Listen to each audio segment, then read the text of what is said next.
পহেলগাঁওয়ে 25 নিরীহ হিন্দুকে খুনের পর ক্ষোভে ফুঁসছে গোটা দেশ। আমাদের আপনার সূক্ষ্ম কারিগরি দিয়ে সাজানোর জন্য ধন্যবাদ। সূক্ষ্ম কারিগরির ধারা যা সোনাকে বানায় সেনকো। সেনকো আনন্দের ধারা। তারপরেও থামছে না পাক উস্কানি। কাশ্মীর পাকিস্তানের গলার শিরা। মন্তব্য খোদ পাক প্রধানমন্ত্রীর। পাকিস্তান সবসময় সব ধরনের সন্ত্রাসবাদের নিন্দা করে এসেছে। উল্টো দিকে আমাদের পূর্ব দিকের প্রতিবেশী দেশ বিশ্বাসযোগ্য কোনো তদন্ত বা যাচাই করা কোনো প্রমাণ ছাড়াই ভিত্তিহীন ও মিথ্যে অভিযোগ করে বদনাম করার চেষ্টা চালিয়ে যাচ্ছে। পহেলগাঁওয়ে দুর্ভাগ্যজনক ঘটনা উদ্দেশ্য প্রণোদিতভাবে দোষ চাপানোর আর একটা উদাহরণ বললেন পাক প্রধানমন্ত্রী। As the founder of the nation, Qaid-e-Azam Muhammad Ali Jinnah rightly said, Kashmir is the jugular vein of Pakistan. Let there be no doubt, Pakistan shall continue to support the right of self-determination of the Kashmiri people till they achieve their rights through their great struggle and sacrifices. Pakistan has always condemned terrorism in all its forms and manifestation.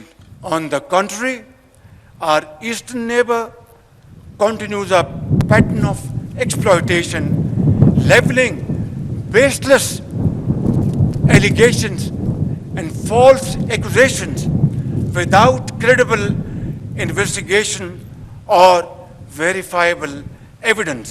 Tragedy in Pahalgam is yet another example of this perpetual blame game.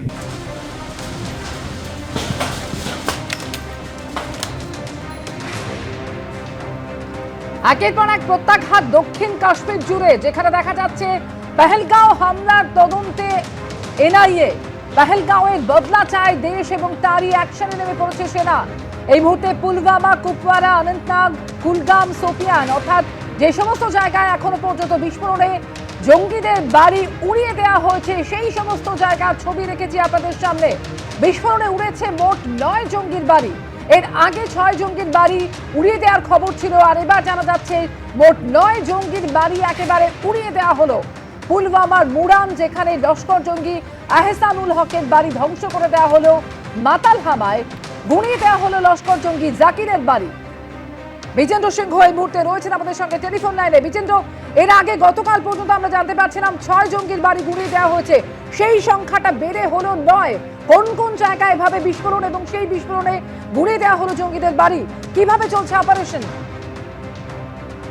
দেখো, যেটা আমরা গত দুদিন ধরে দেখছি, এখন অব্দি 9 জন জঙ্গি তাদের বাড়ি ধ্বংস করে দেওয়া হয়েছে এবং বাড়িগুলোকে কর্ডন অফ করা হচ্ছে। তারপরে পরিবারের সদস্যদেরকে পুলিশ জিজ্ঞাসাবাদ করছে কি কখন লাস্ট এই জঙ্গিগুলো তাদের বাড়িতে এসেছিল, কি যোগাযোগ রয়েছে, তাদের সেখানে কোনো ডিজিটাল এভিডেন্স রয়েছে কিনা, এসব তল্লাশি করানোর পর সেই বাড়িগুলোকে গুড়িয়ে দেওয়া হচ্ছে। এবং সূত্র থেকে জানানো হচ্ছে কি এটা কস্ট অফ টেরোরিজম, অর্থাৎ যারা টেরোরিস্ট তৈরি হচ্ছেন তাদের যে একটা মূল্য দিতে হবে তার জন্যই কিন্তু এটা করা হচ্ছে, যারা বাড়ি থেকে পলাতক। এবং আজকে যে 4টে লিস্ট এসছে, যেটাকে গতকাল রাত্রিরে যে বাড়িগুলো ধ্বংস করা হচ্ছে, তার মধ্যে কিছু কিছু এরমও রয়েছে জঙ্গি যারা এই মুহূর্তে পাকিস্তানে রয়েছে। অর্থাৎ যে গতকাল 14 জনের তালিকা প্রকাশ করা হয়েছিল কাশ্মীর পুলিশের তরফ থেকে, যারা এখন অ্যাক্টিভ টেরোরিস্ট, লোকাল টেরোরিস্ট যারা রয়েছে কাশ্মীর ভ্যালিতে, তার সঙ্গে সঙ্গে অনেক টেরোরিস্ট এরমও রয়েছে যারা এই মুহূর্তে পাকিস্তানে রয়েছে। তাদের বাড়িগুলোকে নিশানা করা হয়েছে এবং তাদের বাড়িগুলো ধ্বংস করা হয়েছে।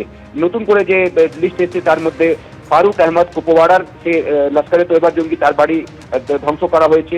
লস্করে তৈবার আরেক জঙ্গি যার নাম মোহাম্মদ শাফি ডার, সে হলো সোফিয়া ডিস্ট্রিক্টে, তার বাড়ি ধ্বংস করা হয়েছে। সে 2024 সালে লস্করে তৈবাতে যোগ দিয়েছিল এবং পরে আর্টিকেল 370 বিলোপ করার পর টিআরএফ তৈরি হয়েছিল, দ্য রেজিস্ট্যান্স ফোর্স, তার সদস্য তার বাড়ি ধ্বংস করা হয়েছে। তার সঙ্গে সঙ্গে আহমদ শির গরি, তার বাড়ি ধ্বংস করা হয়েছে, সে থাকতো বান্দিপোরাতে। এবং আরো একটা জঙ্গি যে এই মুহূর্তে পাকিস্তানে রয়েছে পুলওয়ামাতে, তার বাড়ি ধ্বংস করেছে, যার নাম হলো আমির নাজির, তার বাড়ি ধ্বংস করা হয়েছে। সেও 2024 সালে জৈশে মোহাম্মদ জয়েন করেছিল। অর্থাৎ এই জৈশ জঙ্গি হোক বা লস্করে তৈবা হোক বা টিআরএফ যেটা পরে তারা তৈরি করেছিল, এইসব জঙ্গিদের বাড়ি টার্গেট করা হচ্ছে এবং সেসবকে গুড়িয়ে দেওয়া হচ্ছে। তার আগে কিন্তু আমরা গতকালও দেখেছিলাম জাকির আহমেদের বাড়িতে যখন গেছিলাম আমরা, সেখানে জাকিরের 2 ভাইকে পুলিশ অ্যারেস্ট করেছে। তাদেরকে জিজ্ঞাসাবাদ করা হচ্ছে কি এই জঙ্গিরা কবে লাস্ট তাদের সঙ্গে যোগাযোগ করেছিল এবং সেখান থেকে কোনো এভিডেন্স পাওয়া যায় কিনা। পুলওয়ামা জেলাতে দেখেছিলাম কয়েকজন জঙ্গির বাড়িতে গিয়ে একই পদ্ধতি অ্যাপ্রোচ রয়েছে। সিকিউরিটি ফোর্সেস সেখানে যাচ্ছে, এরিয়া কর্ডন অফ করে দেওয়া হচ্ছে, বাড়ির লোকগুলোকে বাইরে ডাকা হচ্ছে এবং তারপর সেই বাড়িতে সার্চ করার পর সেটাকে গুড়িয়ে দেওয়া হচ্ছে এবং বাড়ির যারা মেল মেম্বার রয়েছে যাদের থেকে কিছু তথ্য পাওয়া যেতে পারে তাদেরকে অ্যারেস্ট করছে জম্মু কাশ্মীর পুলিশ। এটাই আমরা দেখতে পাচ্ছি। আজকে যে তালিকাটা 14 জনের গতকাল প্রকাশ করেছিল পুলিশ, তার মধ্যে মনে করা হচ্ছে আরো কয়েকজনের বাড়িতে আজকে রাত্রিরে পুলিশের টিম যাবে। ধন্যবাদ বিজেন্দ্র।